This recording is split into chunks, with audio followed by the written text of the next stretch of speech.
Hello， 大家好，我是宅男鸿飞，我现在在云南省临昌市的云县。因为昨天呢找的那个旅社的，就是光线不好，所以我今天就换了一个地方，就在这前面吧。然后这旁边有一条街呢，就是比较近的，会有很多吃东西的地方嘛。昨天那个地方比较冷清，就在这附近。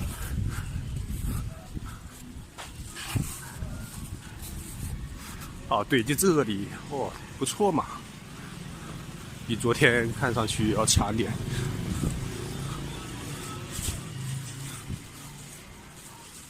嘿，你好。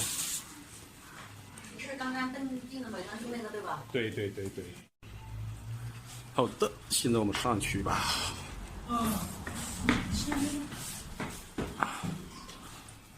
2楼206，看这里阳光还可以的耶，就是需要有阳光了。我刷错了，刷到身份证了。好的，这就是我今天新换的地方，住的地方是在2楼。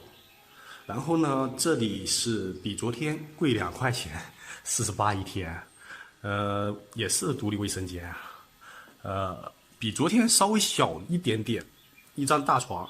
但是呢，为什么我会选这边？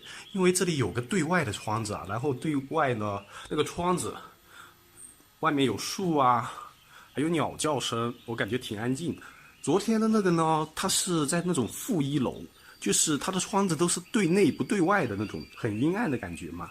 你看这里都还有阳光，我就是那种环境差点没关系，但是要有窗子啊，不然很憋的。